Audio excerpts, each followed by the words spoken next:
అందరికీ నమస్కారం అండి. ఈరోజు మనం ప్రపంచవ్యాప్తంగా కొన్ని కోట్ల కాపీలు అమ్ముడుపోయిన 'influence: the psychology of persuasion' అనే ఒక సైకాలజీ పుస్తకం గురించి మనం క్లియర్‌గా, డీటెయిల్‌గా తెలుసుకుందాం. దీన్ని రాబర్ట్ సయాల్డిని అనే ఒక ప్రముఖ సైకాలజిస్ట్ రాశారు. రాసినప్పటి నుంచి అనేక లాంగ్వేజెస్‌లోకి దీన్ని ట్రాన్స్‌లేట్ చేయడం కూడా జరిగింది. ఒక ఫీల్డ్ అని కాదు, 2 ఫీల్డ్స్ అని కాదు.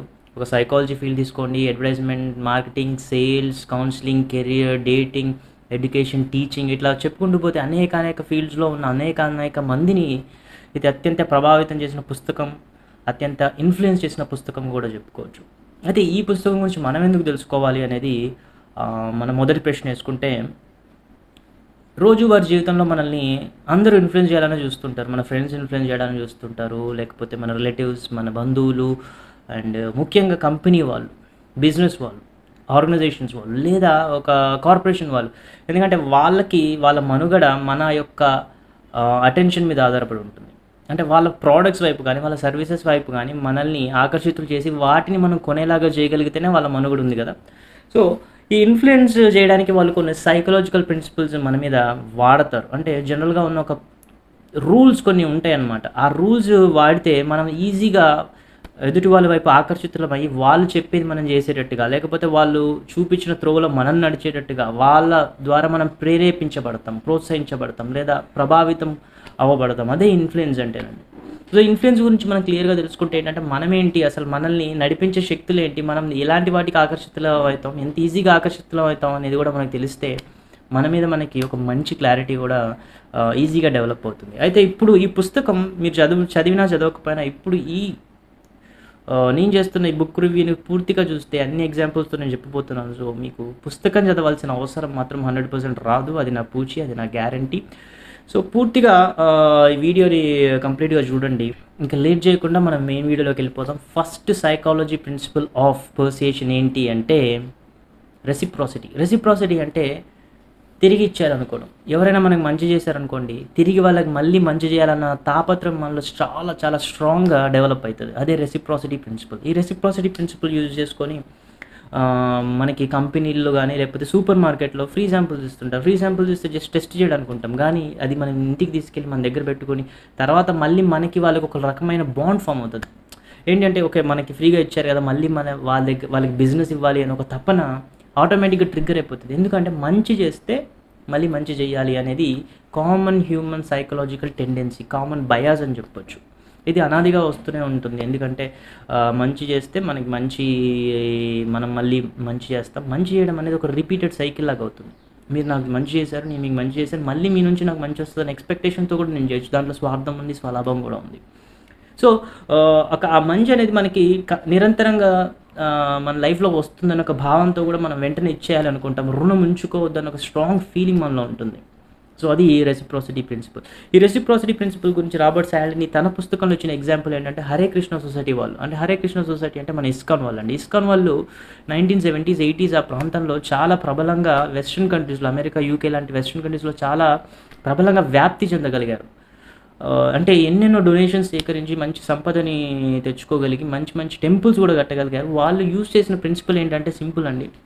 వాళ్ళ ట్రైనర్స్ అంటే వాళ్ళ వాలంటీర్స్ అందరికీ ఒక ట్రైనింగ్ ఇచ్చారు. ఆ ట్రైనింగ్ ఏంటంటే మీరు ఎవరు కనిపించినా ఎయిర్‌పోర్ట్స్‌లో గానీ, లేకపోతే బిజీగా ఉన్న జనసందోహం బాగా ఉన్న స్ట్రీట్స్‌లో గానీ, లేకపోతే కెఫెటీరియాలో గానీ అక్కడికెళ్ళిన తర్వాత ఎవరు కనిపిస్తే వాళ్ళు తీసుకున్నా, తీసుకోకపోయినా, వాళ్ళు అవునన్నా, కాదన్నా వాళ్ళ చేతిలో ఎళ్లి ఒక ఎర్ర గులాబీ పెట్టి రావాలి.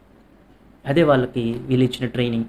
ఏంటి అంటే కొంతమంది రోడ్డున పోయే వాళ్ళకి వీళ్ళు ఇచ్చేవాళ్ళు. ఇస్తే కొంతమంది తీసుకునేవాళ్ళు, కొంతమంది అయిష్టంగానే తీసుకునేవాళ్ళు, కొంతమంది పక్కన పడేసేవాళ్ళు, డస్ట్‌బిన్‌లో ఏసేవాళ్ళు, కొంతమంది అలా అట్టి పెట్టుకునేవారు. కొంతమంది మనకి వీళ్ళు ఊరికే అట్లా మంచి జెస్చర్ లాగా పొద్దున్నే ఒక ఎర్ర గులాబీ ఇచ్చారు కదా, మనం కూడా వీళ్ళకి ఏమైనా చెయ్యాలి అని ఒక తపనతో వాళ్ళకి డొనేషన్స్ ఇచ్చేవాళ్ళు. $5, $10, $15 ఇట్ డజంట్ మ్యాటర్. ఎంతో కొంత ఇచ్చేయడం వల్ల ఇట్లా కలెక్ట్ చేసిన సంపత్తో వాళ్ళు మంచి టెంపుల్స్ కట్టగలిగారు.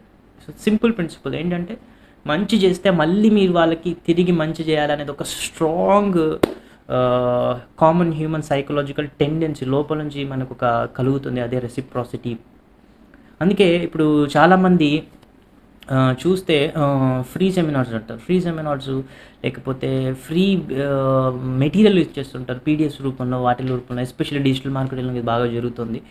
జస్ట్ మేము ఈమెయిల్ ఇస్తారు, వాళ్ళకి మీకు ఫ్రీ మెటీరియల్ కానీ పీడిఎఫ్స్ కానీ ఇస్తుంటారు. ఇది కూడా దాంట్లో అనమాట. ఫస్ట్ మనకి ఫ్రీగా ఇచ్చడం, మంచి వాల్యూ ఇస్తారు. వాల్యూ ఇచ్చిన తర్వాత మనం వాళ్ళకి మళ్ళీ ఏదైనా విధంగా తిరిగి బిజినెస్ అవ్వాలన్న ఒక ట్రిగర్ అయిన తర్వాత మళ్ళీ నెక్స్ట్ టైం వాళ్ళ మన కోర్సు డబ్బులతో లాంచ్ చేస్తే మనం దాన్ని పే చేసి మరీ జాయిన్ అవుతాం. సో అది రెసిప్రాసిటీ ప్రిన్సిపల్. నెక్స్ట్ ప్రిన్సిపల్ వచ్చి లైకింగ్ అండి.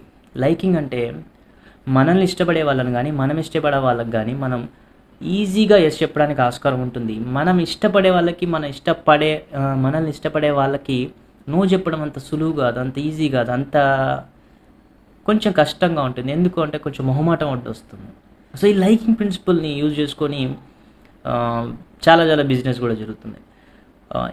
ఈ మధ్య ఒలింపిక్స్లో మన మెన్స్ హాకీ టీం కాంస్య పథకం సాధించిందన్న విషయం. మన హాకీ టీంకి ఒలింపిక్స్లో మెడల్ సాధించడానికి ఒరిస్సా సీఎం నవీన్ పట్నాయక్కి లైకింగ్ ప్రిన్సిపల్స్కి ఏంటి కనెక్షన్ అంటే అదే ఇప్పుడు చెప్పబోతున్నాను.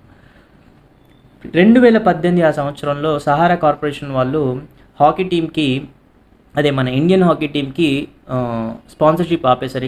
ఇక నుంచి మేము మిమ్మల్ని సపోర్ట్ చేయము ఫైనాన్షియల్గా అనేసి ఉన్న కాంట్రాక్ట్ని రద్దు చేసుకున్నారు. అయితే అప్పుడు మన హాకీ టీం ఏం చేసిందంటే మిగతా కార్పొరేషన్స్ వాళ్ళని కూడా కన్సల్ట్ చేయడం చేసింది, కానీ ఎవ్వరూ ముందుకు రాలేదు. అలాంటి సమయంలో ఒరిస్సా చీఫ్ మినిస్టర్ నవీన్ పట్నాయక్ ఏంటి మన భారతదేశం హాకీ టీము, భారతదేశంలో హాకీ అనేది నేషనల్ స్పోర్ట్ అని చెప్తారు, అలాంటిది హాకీకి ఫైనాన్షియల్ సపోర్ట్ దొరకపోవడం ఏంటి, స్పాన్సర్షిప్ దొరకపోవడం ఏంటి అని తను కొంచెం కలత చెంది ఒక 100 కోట్ల బడ్జెట్తో 5 సంవత్సరాల పాటు ఒక అగ్రిమెంట్ చేసుకొని వాళ్ళకి సపోర్ట్ చేయడం స్టార్ట్ చేశాడు.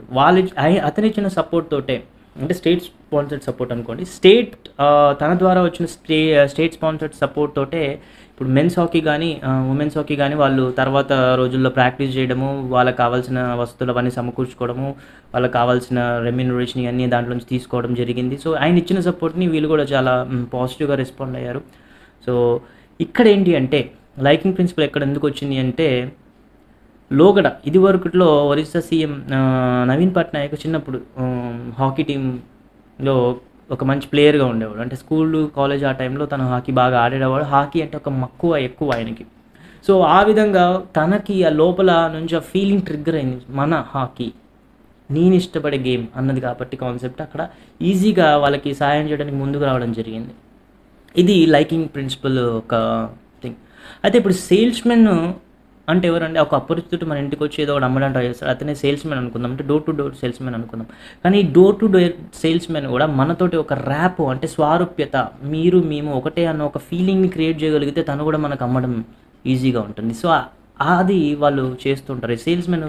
అందుకే ఫస్ట్ టైం వాళ్ళు మాట్లాడుతుంటారు, మీరేంటి, మీరు ఎక్కడి నుంచి వచ్చారు, అన్నీ మన డీటెయిల్స్ ఉంటుంది. దాంట్లోంచి ఒక కనెక్టివిటీ ప్రిన్సిపల్ని తీసుకొస్తారు. అంటే మీరు ఒకటే లైకింగ్, అంటే మీలాగే మీలాంటి వాడినే నేను అన్నది ఒకటి నిరూపించగలిగితే, స్వారూప్యతని ప్రదర్శించగలిగితే మీరు అతన్ని ఇష్టపడడం జరుగుతుందంటే అన్కాన్షియస్గా వాళ్ళకి నో చెప్పకుండా ఉండేటట్టుగా ఒక ఆస్కారం తను క్రియేట్ చేస్తాడనమాట. ఫర్ ఎగ్జాంపుల్ తీసుకుందాం, ఒక డోర్ టు డోర్ సేల్మెన్ అండి, మీ ఇంటికి వ్యాక్యూమ్ క్లీనర్లు అమ్మడానికి వచ్చాడు, కాలింగ్ బెల్ కొట్టాడు, ఇంట్రడ్యూస్ చేసుకున్నాడు, పలానా కంపెనీ నుంచి వచ్చారు, నేను ఈ వ్యాక్యూమ్ క్లీనర్స్ అమ్ముతాను, సంథింగ్ డెమాన్స్ట్రేషన్ ఇస్తాను అంటాడు. మీరు ఒక సరే అన్నట్టు మీకు ఇంట్రెస్ట్ ఉంది, లేదు సరిగ్గా లేదు, బట్ ఏదో డెమాన్స్ట్రేషనే కదా అన్నట్టు చూస్తుంటారు.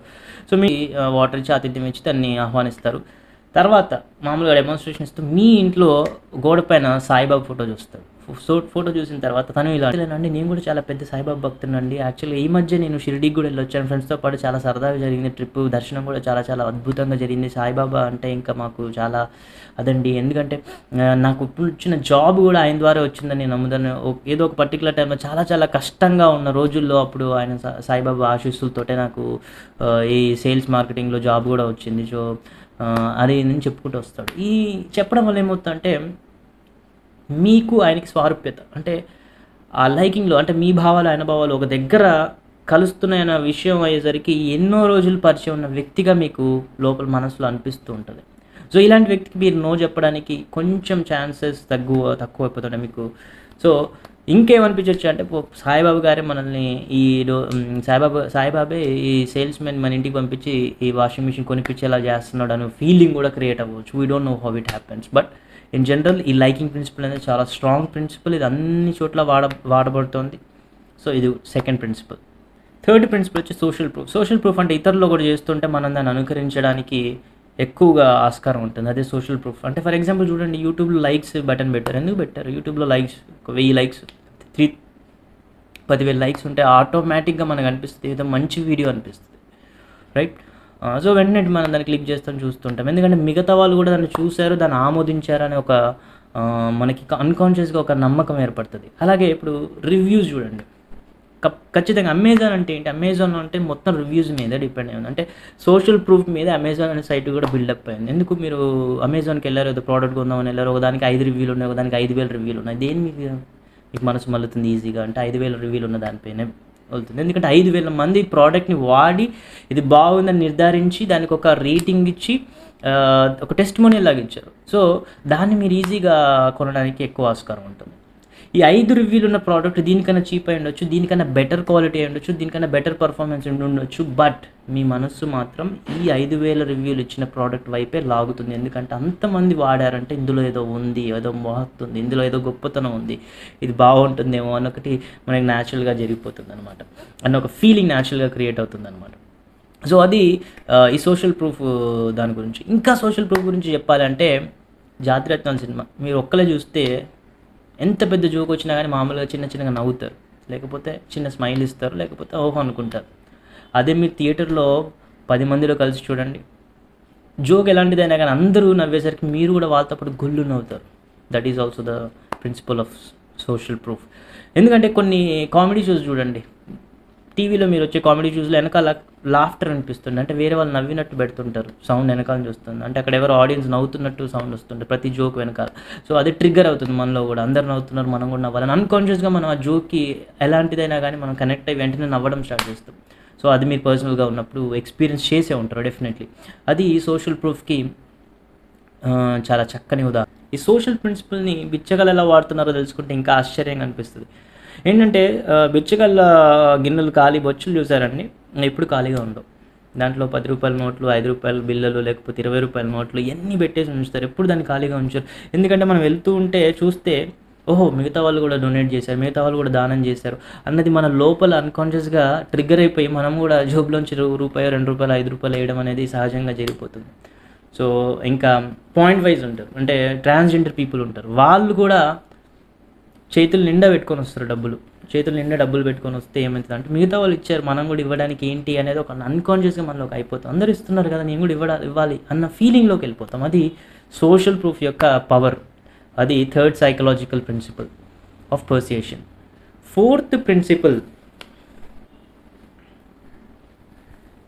ఫోర్త్ సైకలాజికల్ ప్రిన్సిపల్ వచ్చి అథారిటీ. అథారిటీ అంటే మనకన్నా ఎక్కువగా ఎవరికైనా తెలుసని మనం నమ్మితే వాళ్ళని గుడ్డిగా ఫాలో అయ్యే ప్రయత్నం చేస్తాం. అదే ఆ ప్రిన్సిపల్ ఆఫ్ అథారిటీ అండి. ఈ ప్రిన్సిపల్ ఆఫ్ అథారిటీని మీరు టీవీలో ఈజీగా చూస్తుంటారు.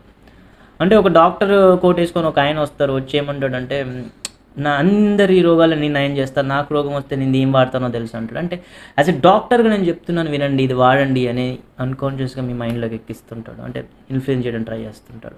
నిజంగా వీళ్ళు డాక్టర్లు అయ్యే ఉండాలనే రూల్ ఏం లేదు. యాక్చువల్గా అడ్వర్టైజ్మెంట్లో ఫేక్ డాక్టర్స్ని తీసుకొస్తారు, వాళ్ళకి కోటు లేకపోతే లోపల స్టెథోస్కోప్ పెట్టి నేను డాక్టర్ని చెప్తున్నాను వినండి అన్న ఒక కాన్సెప్ట్ని క్రియేట్ చేస్తారు. ఇంకోటి మీరు చూస్తుంటే డెంటిస్ట్లచే ఆమోదించబడిన టూత్పేస్ట్ అని ఇంకోటి వస్తుంటుంది. అంటే డెంటిస్ట్లు మేమందరం కలిసి తీర్మానించేది అద్భుతమైన టూత్పేస్ట్, మేము చెప్తున్నాం వినండి, మేము ఎక్స్పర్ట్స్, మేము చెప్తున్నాం వినండి అని అన్కాన్షియస్గా ఒక ఐడియాని మనం మీకు వదులుతున్నారనమాట. సో అది ప్రిన్సిపల్ ఆఫ్ అథారిటీ. అయితే ప్రిన్సిపల్ ఆఫ్ అథారిటీ ఎందుకు మనకి అంత స్ట్రాంగ్గా ఉంటుంది అనేది చాలా ఇంపార్టెంట్ విషయం అండి. చిన్నప్పుడు మనం ఏ విషయమైనా కానీ మన పెద్దవాళ్ళు చూసుకునే వాళ్ళు, మనం అంటే మన మదర్ కానీ మన ఫాదర్ కానీ ఏదైనా కానీ వాళ్ళే చూసుకునేవాళ్ళు. అంటే బయటికి వెళ్తే డ్రెస్ ఏం కొనుక్కోవాలి, లేకపోతే ఏ డ్రెస్ వేసుకొని బయటికి వెళ్ళాలి, ఏం తినాలి, ఏం తినకూడదు, ఎప్పుడు లేవాలి, ఎప్పుడు లేవకూడదు, ఎలా మాట్లాడి, ఎప్పుడు అల్లరి చేయాలి, ఎప్పుడు అల్లరి చేయకూడదు, ఇవన్నీ మనకు చెప్పేసరికి అక్కడ ఒక అథారిటీ అనేది ఎస్టాబ్లిష్. అంటే వాళ్ళు మన మంచికే చెప్తున్నారు, మన మంచికి చెప్పేవాళ్ళు మన పెద్దవాళ్ళు అనేది మనకి లోపల నుంచి ఒక క్రియేట్ అయ్యి మనం ఆటోమేటిక్గా వాళ్ళని ఫాలో అవుతూ ఉంటాం జీవితం మొత్తంగా. అదే అథారిటీ ప్రిన్సిపల్ కొంచెం పెద్ద అయిన తర్వాత క్లాస్ రూమ్లో టీచర్ మీద ట్రాన్స్ఫర్ అవుతుంది. టీచర్ ఏం చెప్తే అది మళ్ళీ యూనిఫామ్ వేసుకొని రమ్మంటే యూనిఫామ్ వేసుకొని రావాలి, లేకపోతే సివిల్ డ్రెస్, లేకపోతే హోంవర్క్ చేయాలి, లేకపోతే ఇవన్నీ వాళ్ళు చెప్తుంటే వాళ్ళ టీచర్కి అన్నీ తెలుసు. టీచర్ ఒక అథారిటీ, వాళ్ళు తప్పు చేయరు, లేకపోతే వాళ్ళని మనం నమ్మాలి, లేకపోతే వాళ్ళని ఫాలో అవ్వాలి అనేది ఒకటి ప్రిన్సిపల్ మనకి లోపల చిన్నప్పుడే 5 to 6 years అప్పుడు చాలా స్ట్రాంగ్గా లోపల బ్రెయిన్లో మనకి అయిపోతుంది. అంటే కండిషన్ అయిపోయి ఉంటాం, అది అథారిటీ ప్రిన్సిపల్. సో అక్కడ నుంచి క్రమక్రమేణా ఒక్కొక్కరి మీదకి ట్రాన్స్ఫర్ అవుతుంటుంది.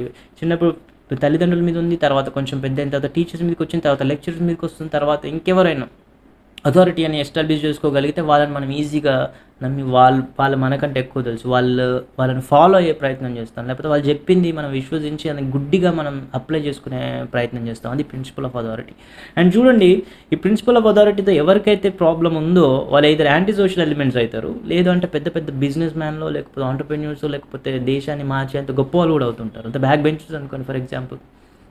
నేను గమనించింది, ఎందుకంటే చిన్నప్పటి నుంచి అథారిటీతో ప్రిన్సిపల్ ఉన్న వాడు ఏమవుతాడు, ఏదో మాఫియానో లీడరో, లేకపోతే దొంగో, లేకపోతే ఏదో క్రిమినల్ అవుతాడు. ఎందుకంటే వాడికి అది నచ్చట్లేదు.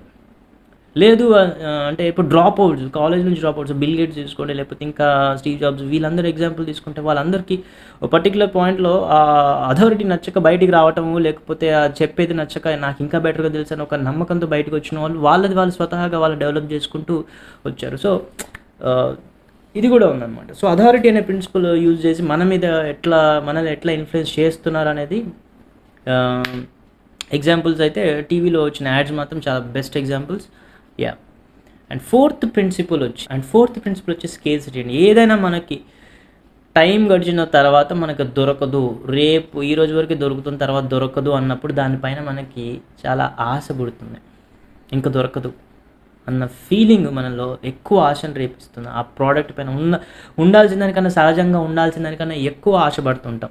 ఎప్పుడు ఆ ప్రోడక్ట్ మనకు దొరకదు, ఇంకో రోజు అయితే దొరకదు అనుకున్నప్పుడు. అదే ప్రిన్సిపల్ని మీరు చూస్తుంటే డిస్కౌంట్ పేరు మీద చాలా డిస్కౌంట్, లేకపోతే లిమిటెడ్ ఆఫరు, హరీ అప్, ఈ రోజు వరకే ఉంటుంది, ఆలసించిన ఆశాభంగం, రేపైతే దొరకదు అన్నట్టు మనం క్రియేట్ చేస్తే ఏమవుతుందండి, వెంటనే ఇట్స్ లైక్ ఇంకా రేపు ఎల్లుండి లోపల మనం అది ఎట్లా చేజిక్కించుకోవాలి, నాకు ఇది కావాలి అన్న ఫీలింగ్ మన మనిషిలో చాలా ట్రిగ్గర్ అవుతుంది. సో అందుకే చాలామంది ఆలోచించిన ఆశాభంగం టైప్లో చాలా అడ్వర్టైజ్మెంట్స్ వస్తాయి, చాలామంది మాట్లాడుతుంటారు, ఈ రోజు వరకే ఉందండి ఈ ఆఫర్, రేపటి వరకు లేదండి. ఇట్స్ లైక్ మీరు వెంటనే రెస్పాండ్ అవ్వాలన్నట్టు ఒక సెన్స్ ఆఫ్ అర్జెన్సీని క్రియేట్ చేస్తారు. అంటే స్కేసిటీ ఏం చేస్తుంది అంటే అర్జెంటుగా రెస్పాండ్ అయ్యేటట్టు కూడా చేస్తుంది మరి.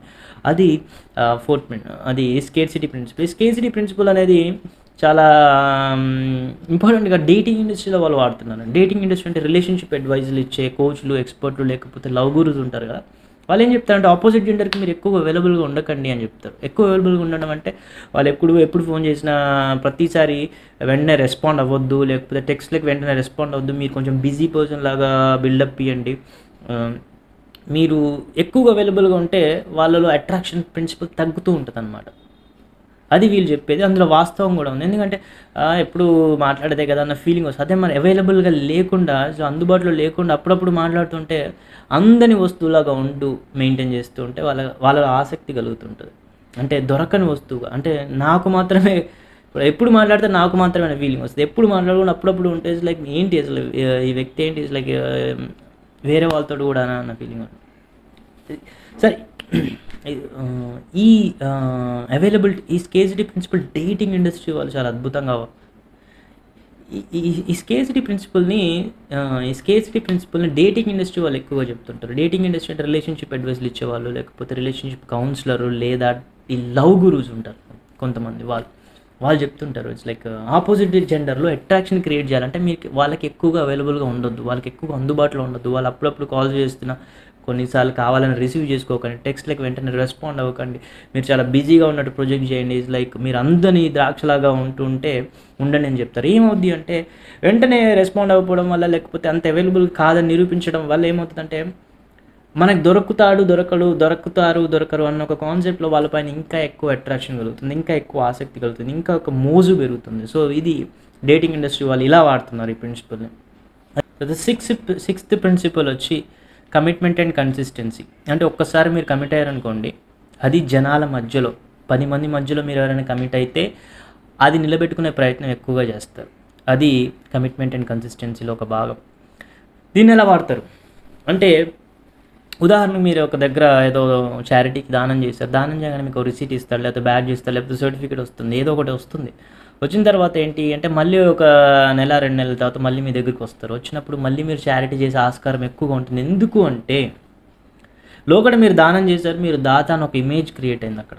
ఇప్పుడు ఆ ఇమేజ్ కన్సిస్టెంట్గా మీరు మళ్ళీ బిహేవ్ చేయాల్సిన పరిస్థితి ఏర్పడుతుంది. అంటే లోగడ నేను దానం చేశాను, దాతని, ఇప్పుడు కూడా నేను దానం చెయ్యాలి అనేది మీరు ఆటోమేటిక్గా ట్రిగ్గర్ అయిపోతుంది. ఒక ఫీలింగ్ క్రియేట్ అవుతుంది. దీన్ని ఎగ్జాంపుల్గా ఇంకా మన లైఫ్లో చాలా ఈజీగా తెలుస్తుందండి. అంటే కొంతమంది ఫ్రెండ్స్ మీరు చూస్తే, కొంతమంది మీరు స్టార్ట్ చేస్తారు, ఏదో హెల్ప్ చేయడం స్టార్ట్ చేస్తారు. వాళ్ళు కన్సిస్టెంట్గా అడుగుతుంటారు, మీరు కన్సిస్టెంట్గా చేస్తూ ఉంటారు. వాళ్ళు అడుగుతుంటారు, మళ్ళీ మీరు అడుగుతుంటారు, చేస్తుంటారు. ఎందుకంటే ఇదివరకు లోగడ చేశారు కాబట్టి మళ్ళీ చెయ్యాలి. చేశాను అన్న ఒక నేమ్ ఉంది, చేశాను అన్న ఒక ఇమేజ్ నిలబెట్టుకోవడానికి మళ్ళీ మళ్ళీ రిపీటెడ్గా వాళ్ళకి అడిగినప్పుడల్లా మీరు ఫేవర్ చేయడం, డబ్బులు అయి ఉండొచ్చు, లేకపోతే ఇంకేదైనా ఉండొచ్చు, అది జరుగుతుంటుంది. సో అది కన్సిస్టెన్సీ అండ్ కమిట్మెంట్. ఎక్కడైనా మీరు సోషల్గా కమిట్ అయ్యారనుకోండి, దట్స్ ఇట్. ఏం చేస్తారు అంటే జనరల్గా ఇప్పుడు ఏదో సెమినార్కి వెళ్ళిన తర్వాత మేము ఇట్లా అన్నదానం చేస్తున్నాం అని అంటారు. అనగానే ఎంతమంది డొనేట్ చేయగానే ఎవరో ఒకరు ఫస్ట్ చేతులు ఎత్తారు. అతను చూసి ఇంకోళ్ళు చూసి ఇంకొకరు, అది సోషల్ ప్రూఫ్ అయింది కదండి. అంటే ఒకరిని చూసి ఇంకోళ్ళు చేతులు ఎత్తడం అనేది కన్సిస్టెన్సీ అవుతుంది. ఎందుకు అక్కడ చేతులు ఎత్తారు అంటే సోషల్గా మీరు అందరి ముందు ఒప్పుకున్నారు. అంటే సంఘంలో అందరి ముందు మీరు నేను ఇస్తానని ఒక మాట ఇచ్చారు, తర్వాత మీరు ఖచ్చితంగా వేయాల్సిన పరిస్థితి వస్తుంది. సో అది సోషల్ ప్రూఫ్ అండ్ కన్సిస్టెన్సీ కూడా ఇది మంచి ఎగ్జాంపుల్ అండి. సో ఈ పుస్తకంలో ఇంకో ఇంపార్టెంట్ ప్రిన్సిపల్ గురించి కూడా రాబర్ట్ శాలిని డిస్కస్ చేశాడు. అది చాలా చాలా మీరు కూడా గమనించే ఉంటారు. ఇప్పుడు చెప్తే మీకు ఈజీగా క్లిక్ అవుతుంది. ఏంటి అంటే అది ఒకడు వచ్చి మనల్ని ఒక 5,000 అడుగుతాడు. 5,000 అడగడం మన దగ్గర లేదు, లేకపోతే ఇవ్వాలని ఇంట్రెస్ట్ లేదు, సో మన దగ్గర లేదు అన్నట్టుగా మాట్లాడతారు. వెంటనే 5,000ని కాస్త 500కి తగ్గించేస్తాడు. 5,000 లేకపోతే పర్వాలేదు, ఒక 500 ఉంటే సర్దు పర్వాలేదు అంటాడు. వాడికి కావాల్సింది 500 అయి ఉండొచ్చు, బట్ ముందుగానే హయ్యర్ నెంబర్ చెప్పటం వల్ల నెక్స్ట్ దాని అమాంతం 500కి దించేయడం వల్ల మీకు మైండ్లో ఏమనిపిస్తుంది అంటే 4,500 సేవ్ అయ్యన్న ఫీలింగ్ వస్తుంది. అదో ఆ 500 సరే నేను 500 ఇచ్చేస్తాను పర్వాలేదు అనుకుంటారు. మీ బ్రెయిన్కి ఏమనిపిస్తుంది అంటే అమ్మయ్య 4,500 ఇచ్చే బాధ తప్పుతుంది అని ఒక సైకలాజికల్గా సేవింగ్ మోడ్లోకి వెళ్తారు. అంటే దీన్ని డానియల్ కానెమన్ ఆయన thinking fast and thinking slow అనే పుస్తకంలో చెప్పాడు. ఏంటంటే మనం మైండ్ లూజ్ అవ్వడానికి ఇష్టపడదు, అంటే మనం దాన్ని కోల్పోవడానికి ఇష్టపడదు. గెయినింగ్ పక్కన పెట్టండి, మనం ఏదైనా సంపాదిస్తున్నాం పొందుతున్నాం అనేది పక్కన పెడితే పోగొట్టుకొద్దున్న ఫీలింగ్లో ఎక్కువ వర్క్ చేస్తుంటుంది మన బ్రెయిన్. అప్పుడు ఏం చేస్తుంది, వాడు 5,000 అడిగి తర్వాత 500 వచ్చేసరికి ఆ రెండింటి మధ్యలో డిఫరెన్స్ మనం పోగొట్టుకోలేదు అన్న ఫీలింగ్తో మనం హ్యాపీగా ఇస్తాం. ఈ 500 వాడికి హ్యాపీగా ఇచ్చి ఎస్ నాకు ఈరోజు 4,507 ఒక ఆర్టిఫిషియల్ హ్యాపీనెస్లోకి వెళ్ళిపోతుంటారు మేము. ఇది కూడా జరుగుతుంటుందండి. అంటే ఆ నెంబర్ ఏ నెంబర్ మీకు కంఫర్టబుల్ కరెక్ట్గా తెలుసుకుంటాడు. తర్వాత దానికి 2-3 రెట్లు ఎక్కువ అడుగుతాడు. అడిగిన తర్వాత లైక్ మీరు అంత ఇవ్వలేను, సర్లే ఏదో అన్నట్టు మీరు ఫేవర్ లాగా చేద్దామని కొంచెం కిందికి వస్తారు. మీరు హ్యాపీగా ఇస్తారు, వాడు హ్యాపీగా తీసుకుంటే ఇద్దరు హ్యాపీగా వెళ్ళిపోతారు. ఈ ప్రిన్సిపల్ కూడా చాలా ఎక్కువగా ఈ పుస్తకంలో డిస్కస్ చేయడం జరిగింది. సో మెయిన్గా అసలు ఈ ఇన్ఫ్లుయెన్స్ పుస్తకం గురించి రాయాలి. అసలు ఈ ఇన్ఫ్లుయెన్స్ పుస్తకం చూస్తే ఇప్పటి వరకు నేను చెప్పిన ప్రిన్సిపల్స్ అన్నీ చాలా చాలా ఆబ్వియస్ ప్రిన్సిపల్స్ అండి. అంటే ఇన్ని చాలా సహజంగా అందరికీ తెలిసినవే కదా అని అనిపిస్తుంది. కానీ ఎందుకు చెప్పాల్సి వచ్చిందంటే నేను ఈ మధ్య ఒక సెమినార్కి అటెండ్ అయ్యాను. డిజిటల్ మాస్టరీ కోర్స్ అని చెప్పాడు. 99 రూపీసేనండి.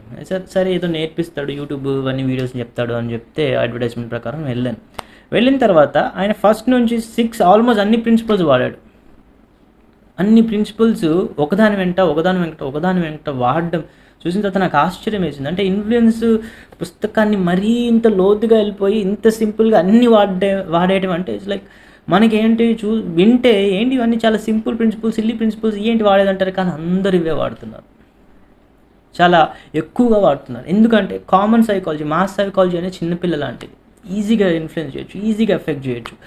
అంత ఎక్కువ లాజికల్ పవర్ ఉండదు అంటే జనాలకి. అందుకే మీరు అడ్వర్టైజ్మెంట్స్ చూడండి, అడ్వర్టైజ్మెంట్స్ ఎప్పుడు కాంప్లికేటెడ్గా ఉండవు. 40 సెకండ్ల అడ్వర్టైజ్మెంట్లో చాలా సిల్లీగా అనిపిస్తుంది అడ్వర్టైజ్మెంట్. నేను అనుకున్నాను ఏంటి ఇంత సిల్లీగా తీస్తారు అడ్వర్టైజ్మెంట్, కొంచెం బెటర్గా తీయచ్చు కదా, ఇంకొంచెం లాజికల్గా తీయచ్చు కదా అంటే నో. మాస్ సైకాలజీ ఎప్పుడు చాలా చిన్నపిల్ల లాంటిది. చిన్నపిల్ల లాంటి ఈ సైకాలజీకి, మాస్ సైకాలజీకి చిన్నపిల్లలకు చెప్పేటట్టుగా చెప్పాలి. సో ఇప్పుడు మనం చేసిన ప్రిన్సిపల్స్ అన్నీ కూడా చాలా చాలా చాలా సిల్లీ అండి. It's very very silly. ఒక సోషల్ ప్రూఫ్ తీసుకోండి, యూట్యూబ్ లైక్స్, జస్ట్ మీరు ఎక్కువ లైక్స్ ఉండడం వల్ల ఆ వీడియోని చూసే ఛాన్స్ ఎక్కువ ఉందంటే ఇట్స్ లైక్ మిమ్మల్ని ఆల్రెడీ ఆ లైక్స్ డిటర్మైన్ చేస్తుంది. మీరు ఆ వీడియో చూడాలా వద్దా అనేది ఆ లైక్స్ ఆధారంగా మీ ఆ వీడియో చూడడం అనేది జరుగుతుంది. సో ఎంత చూడండి. సో అందుకే అయితే నేను ఈ సెమినార్కి వెళ్ళాను. ఈ సెమినార్కి వెళ్ళిన తర్వాత అతను అన్ని ప్రిన్సిపల్స్ వరుస పెట్టి అప్లై చేశాడు. సో ఫస్ట్ వాల్యూ ఇచ్చాడండి. ఫస్ట్ ఏం చేశాడంటే వాల్యూ డెమాన్స్ట్రేట్ చేశాడు, ఆశ పెట్టాడు. ఓకే, చాలా మంచి కోర్సు, మీరు దీంట్లో ఇన్ని జాయిన్ అయితే మీకు చాలా మీ లైఫ్ మారిపోతుంది అన్నట్టు, నా లైఫ్ మారిపోయిందని ఒక డెమాన్స్ట్రేషన్గా చూపించాడు. టెస్టిమోనియల్స్ చూపించాడు. తన చాలా టెస్టిమోనియల్స్ కూడా ఇచ్చాడు. అంటే వేరే వాళ్ళ లైఫ్ ఎట్లా చేంజ్ అయిపోయింది అన్నట్టు కొన్ని వీడియో టెస్టిమోనియల్స్ ఇచ్చి, చాలా బాగుంటుంది కోర్సు, దీంట్లో కమ్యూనిటీలో మేము మెంబర్ అయ్యాము, జాయిన్ అయిన తర్వాత నుంచి మా లైఫ్ చేంజ్ అయిపోయింది మేము అన్నట్టుగా చాలామంది టెస్టిమోనియల్స్ వచ్చారు. అవంతా అయిపోయింది. తర్వాత నుంచి కోర్సు 30,000 అన్నాడు. కోర్స్ 30,000 చేస్తున్నాము, 2 మంత్స్ ఉంటుంది కోర్స్, మీరు జాయిన్ అవ్వాలి. సో మీలో ఎవరెవరైతే ఖచ్చితంగా గెలవాలి అన్న ఒక దీక్ష పట్టుదల ఎవరైతే ఉన్నారో, దీంట్లో సాధించాలన్నారో వాళ్ళు ఖచ్చితంగా దీన్ని చూస్ చేసుకుంటారని నమ్ముతున్నా అన్నట్టుగా 30,000 కోర్సు అన్నట్టు ఫస్ట్ ప్రొజెక్ట్ చేశాడు. ఆ తర్వాత మెల్లమెల్లగా 30,000 కోర్సు, ఆ రోజు ఫ్రెండ్షిప్ డే, యాక్చువల్గా సండే అనమాట. సో ఫ్రెండ్షిప్ డే సందర్భంగా నేను కొత్త స్పెషల్ ఆఫర్ ఇవ్వబోతున్నాను. 30,000 కాదు, ఇప్పుడు కోర్సు 7,999 రూపాయలు అనేది అమాంతంగా ప్రైస్ని దించాడు. ఆ ప్రైస్ దించిన తర్వాత దానికి ఒక టైం ఫ్రేమ్ క్రియేట్ చేశాడు. అంటే స్కేర్సిటీని అప్లై చేశాడు. స్కేర్సిటీ అప్లై చేయడం అంటే 15 నిమిషాల్లో మాత్రమే మీరు డిసైడ్ అవ్వాలి. 15 నిమిషాల తర్వాత మీరు డిసైడ్ అవ్వడానికి లేదు. అంటే 30,000 కోర్సుని 7,900 చేశాడు. 7,900 కోర్సు కూడా మీరు 15 నిమిషాల్లో వెంటనే రెస్పాండ్ అవ్వకపోతే ఈ ఆఫర్ కూడా మీకు పోతుంది. స్కేర్సిటీ అనేది అనమాట. సో ఇట్లా ఒక్కొక్క ప్రిన్సిపల్ అన్నీ చూస్తుంటే, సోషల్ ప్రూఫ్, లేకపోతే స్కేర్సిటీ, ఇంకేంటంటే లైక్ రెసిప్రాసిటీ, అంటే ఫ్రీగా 99 అంటే ఏంటి, నేను వాల్యూ ఇస్తున్నాను ఆల్మోస్ట్ ఫ్రీగా అనమాట. సో ఇట్లా అన్ని ప్రిన్సిపల్స్ని పెట్టడం చూసిన తర్వాత ఇట్స్ లైక్ ఓకే, నాకు అనిపించింది మనం అనుకుంటున్నాం కానీ ఇట్స్ లైక్ చాలా స్ట్రాంగ్గా వాడేస్తున్నారు అందరు అడ్వర్టైజ్మెంట్ వాళ్ళు. మనకు సిల్లీగా అనిపించవచ్చు, but they're using it very strongly on every one. So మనం కూడా దీన్ని ప్రిన్సిపల్ని అవగాహన చేసుకుంటే బెటర్గా మనల్ని మనం ఎట్లా ప్రజెంట్ చేసుకోవాలో, కమ్యూనికేట్ చేసుకోవాలని కూడా తెలుస్తుంది.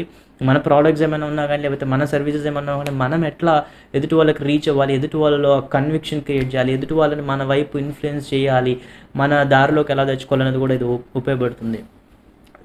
సో ఆ విధంగా అనమాట. సో ఇప్పుడు ప్రిన్సిపల్స్ ఏంటంటే ఇట్లా ఫస్ట్ తను చేసింది అంటే ఆకాశంలో ఫస్ట్ ఆశ పెడతాడు ప్రైస్. ఒక అద్భుతమైన ప్రోడక్ట్, అద్భుతమైన సర్వీసు, అద్భుతమైన బొనాన్సా ఆఫర్ అన్నట్టుగా ఆశ పెడతారు. ఈ సర్వీస్, ఈ ప్రోడక్ట్ వాడితే మీ జీవితమే మారిపోతుంది అన్నట్టుగా. సెకండరీ థింగ్ ఏంటంటే అందనంత ఆకాశంలో ప్రైస్ని తీసుకెళ్తాడు. ఎవరికి దొరకదు, ఇంకా అందనంత ఆకాశంలో నాకు దొరికింది, అసలు నేను అర్హున్నా కాదన్న ఫీలింగ్ క్రియేట్. థర్డ్ స్టెప్లో ఆకాశం నుంచి అమాంతం పాతాళలోకానికి ప్రైస్ తీసుకెళ్ళిపోతాడు, ఒక డిస్కౌంట్ లాగా. పాతాళలో తీసుకెళ్ళిపోయిన తర్వాత ఆశాభంగం. మీరు వెంటనే రెస్పాండ్ అవ్వకపోతే ఆశాభంగం అయిపోతుంది, వెంటనే కొనండి. ఆశాభంగం క్రియేట్ చేస్తే ఆశాభంగంలోకి తీసుకెళ్తాడు. ఆ తర్వాత ప్రోడక్ట్ని మనకు అంటగట్టేస్తాడు. సో సింపుల్గా 5 ప్రిన్సిపల్స్లో ఈ టెక్నిక్ వాడుతున్నారు చాలామంది. ఐ హోప్ ఈ వీడియో మీకు అర్థమైంది. ఐ హోప్ ఇందులో ఉన్న ప్రిన్సిపల్స్ అన్నీ మీకు క్లియర్గా, స్పష్టంగా అవగాహనకు వచ్చినాయని నేను అనుకుంటున్నాను. అండ్ ఇలాంటి వీడియోస్ మళ్ళీ ఇంకా ఎక్కువ చేయబోతున్నాను. సైకాలజీ కానీ, NLP కానీ, లోపల లైక్ మ్యాథ్స్ సైకాలజీని ఏంటి అసలు, లైక్ హౌ థింగ్స్ ఆర్ అనేది క్లారిటీ పర్స్పెక్టివ్ రాబోతున్నాయి. మీకు వీడియో నచ్చితే ఖచ్చితంగా డెఫినెట్గా 100% మీరు లైక్ చేయండి, సబ్స్క్రైబ్ చేయండి. It means a lot, because ఇప్పుడు యూజ్ చేసిన ప్రిన్సిపల్స్ అన్నీ మనకి ఇంపార్టెంట్. అండ్ సెకండరీ థింగ్, మిమ్మల్ని క్వశ్చన్ అడగబోతున్నాను. ఈ మధ్యకాలంలో మీకు తెలియకుండా ఎప్పటివరకు యూజ్ చేసిన చెప్పిన ప్రిన్సిపల్స్ అన్నీ కూడా ఏ ప్రిన్సిపల్కి ఎక్కువ ప్రభావితమై ఒక ప్రోడక్ట్ ఉన్నారు? అంటే గ్రాసరీస్ గురించి, అంటే ముడి సరుకులు రోజువారీగా కొన్ని అరటిపళ్ళు వీటి గురించి కాదు. ఒక పెద్ద పర్చేస్ ఏదైనా చేసి ఉండొచ్చు, ఒక టీవీ అయి ఉండొచ్చు, లేకపోతే ఫోన్ అయి ఉండొచ్చు, లేకపోతే కంప్యూటర్ అయి ఉండొచ్చు, ఏదో ఒకటి మీరు కొని ఉండొచ్చు. అది ఏ ప్రిన్సిపల్ ఆధారంగా మీరు ఇన్ఫ్లుయెన్స్ అవ్వబడి ఆ ప్రోడక్ట్ని కొన్నారనేది క్లియర్గా నాకు చెప్పండి. అండ్ సెకండ్ క్వశ్చన్ ఏంటంటే, ఇన్ఫ్లుయెన్స్కి మ్యానిపులేషన్కి తేడా ఏంటి? అదేమున్నా కానీ మీరు కింద కమెంట్ సెక్షన్స్లో మీ కమెంట్స్ రాయండి. దానికి నేను కూడా రెస్పాండ్ అవుతాను. It's like that also makes me very happy. So like చేయండి, సబ్స్క్రైబ్ చేయండి. ఖచ్చితంగా కింద కమెంట్ సెక్షన్లో కూడా మీ అభిప్రాయాన్ని షేర్ చేసుకోండి. Thanks a lot for watching. See you with more content. Thanks allot.